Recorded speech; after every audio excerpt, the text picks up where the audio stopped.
안녕하세요. 친환경 산업정보를 심플하게 전해드리는 심플에코입니다. 이번 영상은 3월 1일 테슬라 인베스터데이 Q&A 세션 때 나온 주옥 같은 질문들을 좀 정리해 보았는데요. 이 영상을 통해서 여러분들도 함께 생각해 보는 시간 가지면 좋겠습니다. 이미 인베스터데이 내용 자체를 요약한 여러 영상이 있어요. 그래서 여기서는 한 가지만 짚고 시작하겠습니다. 그 한 가지는 바로 테슬라의 마스터 플랜 3인데요.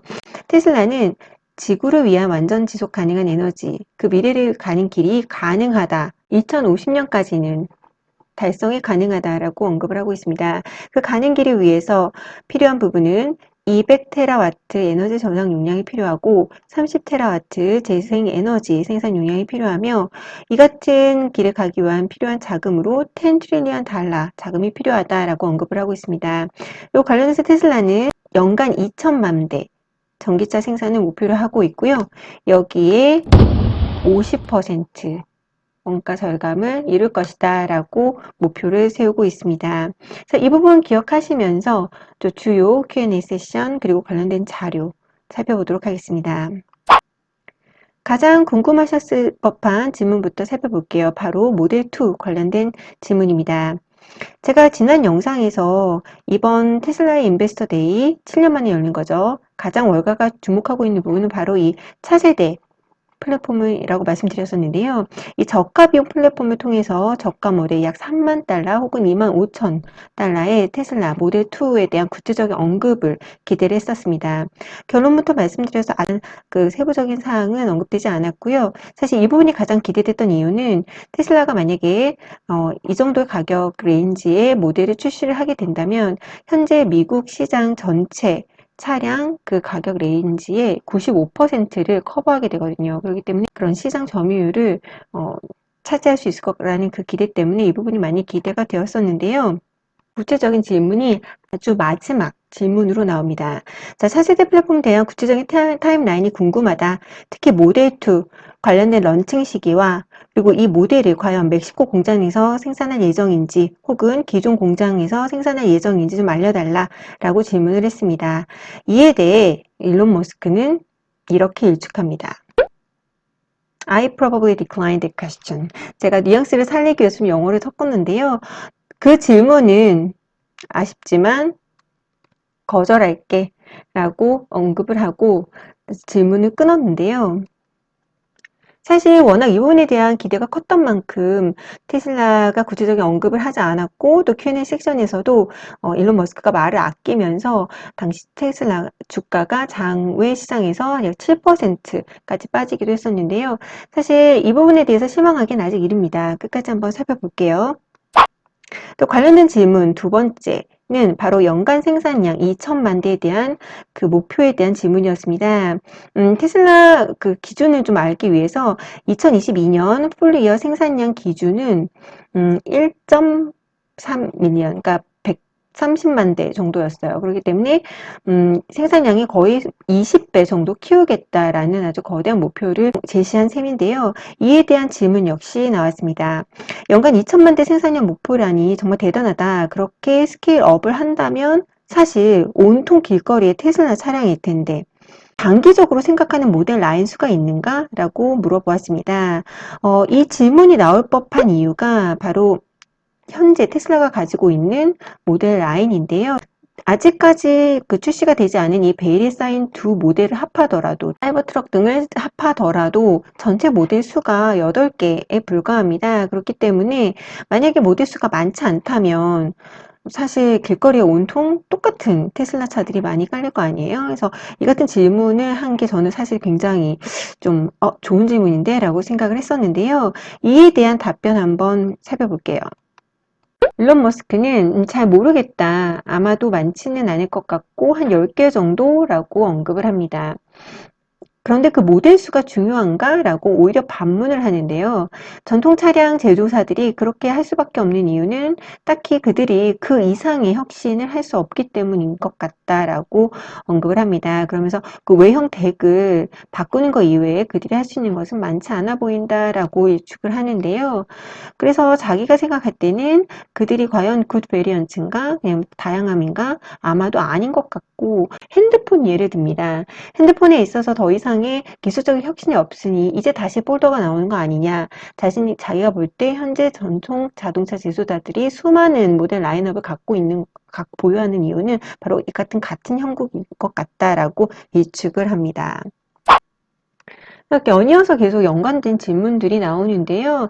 그럼 가장 빠른 시일 내에 포커스할 세그먼트 혹은 차량 모델은 무엇이냐라고 언급을 합니다. 아까 그 앞에서 살펴봤던 8개 모델 중에 베일에 가려진 그 두 가지 모델인 것 같은데, 하나는 벤 같아 보이고 하나는 모델 2 같아 보이는데 혹시 그 중에 너의 포커스는 뭐야? 라고 물어보는데요. 한 가지 덧붙여서, 그리고 신규 모델이 원가 비용을 50%까지 절감을 한다면 그 기존 모델 간, 왜냐하면 그 전에 모델들이 이보다는 비쌌기 때문에 카니발라이제이션이 되지 않을까라고 여쭙니다. 여기에 우리 일론 머스크는 이렇게 대답합니다. 제가 이 문장을 영어로 쓴 이유는 이 문장을 계속해서 반복해서 말을 하거든요. 일론 머스크는 테슬라를 갖고자 하는 소비자들의 그 욕망은 인피니트, 무한대다 라고 말하면서, 가장 어려운 문제는 뭐 이렇게 세그먼트를 나누고 어떤 모델을 타겟팅을 하고 모델 수를 다양하게 하고 그런 것들이 아니라, 어떻게 하면 전기차를 수많은 서플라이 체인들과 어우러져서 문제없이 잘 만드느냐, 로지스틱상의 문제다라고 언급을 합니다. 그러면서 마이크를 이분한테 넘기는데요.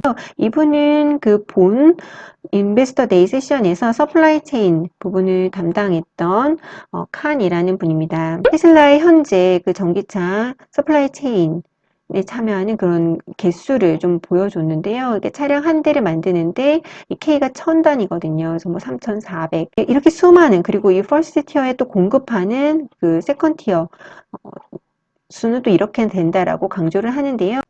메인 발표에서 테슬라만의 핵심적인 특징은, 우리 테슬라는 대부분의 부품을 직접 디자인한다라는 점이다라고 강조를 합니다. 만들어져 있는 기성 부품을 구매하는 것이 아니라 몇 천여 개의 부품의 매우 디테일한 부분까지 직접 참여해서 디자인을 하고 있다고 하는데요.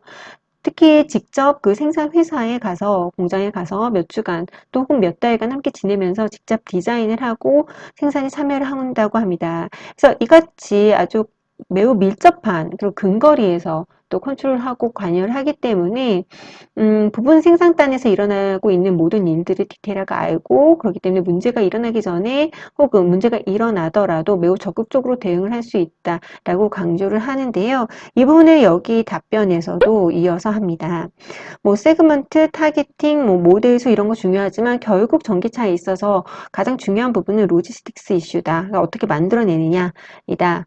관세, 해완, 운반상의 여러 가지 이슈들, 또 뭐 생산 단계에서 여러 가지 문제들, 칩 부족, 예기치 못한 재난 등을 어떻게 다루면서 자동차를 생산해내느냐가 관건인데, 여기서 테슬라는 앞에서 말씀드린 그런 관계를 통해서 컨트롤할 수 있고 빌딩 릴레이션십을 하고 있다. 그리고 듀얼 소싱, 트리플 소싱을 통해서 일어날 수 있는 리스크를 관리하고 있다라고 언급을 합니다. 그래서 앞에서 그 질문이었던 세그먼트나 뭐 모델, 포커스한 모델, 이런 부분은 사실 큰 문제가 아니다.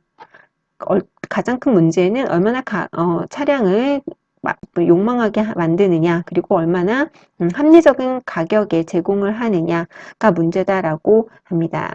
그래서 이 같은 그 테슬라의 기조는 다른 질문에서도 연이어서 언급이 되는데요. 테슬라는 운영 효율성을 높이기 위한 매트릭스에 대해 조금 더 자세히 설명해 주세요 라는 질문에도 결국은 테슬라를 갖고자 하는 욕망은 인피니트, 무한대다라고 하면서 only limiting factor는 가격대다 라고 하면서 시종 일관, 코스트 리덕션, 우리는 비용 절감에 포커스를 할 거다. 많은 사람들이 살 수 있는 그런 가격대의 전기차를 만드느냐에 초점을 맞출 것이다 라고 합니다. 그래서 이 부분에서 제가 조금 인상 깊었던 게, 사람들은 흔히 그 혁신을, 새로운 기술을 만들거나 없었던 걸 창조해내는 것에 대한 포커스가 굉장히 크잖아요. 하지만 사실 이렇게 비용을 절감하는 것도 엄청나게 큰 혁신이거든요. 그렇기 때문에 테슬라는 단지 전기차를 생산해낼 수 있느냐 없느냐가 아니라 전기차를 얼마나 더 싸게 합리적인 가격에 만들 수 있을까를 고민하기 시작했다는 점이 매우 특징적이었다고 생각이 듭니다.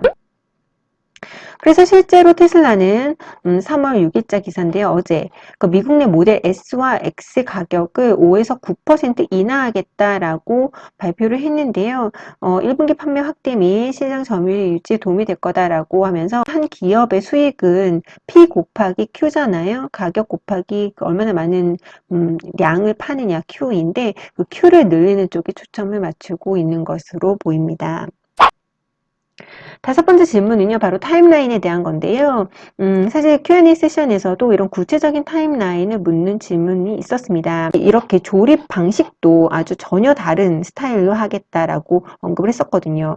그래서 여기에 일론 머스크는 저렇게 조립 방식이 전혀 달라지려면 사실 기존 공장을 셧다운하고 그 공장 자체를 개조하거나 좀 다른 방식으로 지어야 하는데 이 부분이 바람직하진 않을 것 같고 결국은 뭐 멕시코 공장처럼 얼마나 빠르게 새로운 공장을 짓고 또 다른 지역에 공장을 지을 것인지 그 부분에 대해 초점을 맞추고 있다라고 하면서 앞으로 몇 년간 빠르게 진행시킬 것이다 라고 언급을 했습니다. 아주 구체적인 타임라인을 제시하진 않으셨는데요. 그 관련해서 멕시코 공장 관련 기사를 좀 찾아봤는데요. 3월 4일자 기사고요. 이 기사에서는 이렇게 말하고 있습니다.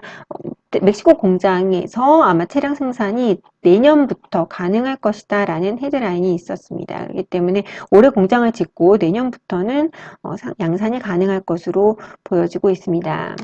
여섯 번째 질문은 중국에 관한 질문인데요. 사실 그동안 테슬라가 중국에서의 그 시장 성장률이 엄청났었잖아요. 그래서 하지만 최근에는 뭐 비아디 같은 그 중국 자체 그 전기차 브랜드와의 경쟁 상황도 심해졌고 또 미국과의 패권 그 구도 때문에 좀 이거 관련된 질문들이 한 두 개가 있었는데요. 향후 테슬라의 중국 내에서의 성장은 어떻게 생각하는가에서 거의 테슬라의 2인자로 여겨지는 통주는 이렇게 말하고 있습니다. 중국 시장 내에서 꾸준히 성장하고 있고 특히 가격 조절 이후에 수요가 생산 가능한 양보다 더 증가했다라고 하면서 또 우리가 좀 가치 있는 제품을 적당한 가격, 요소 어포더빌리티가 또 언급이 됩니다. 제공한다면 중국 내 시장 성장은 꾸준히 이어질 거고 시장 점유율을 걱정하지 않는다라고 했고요.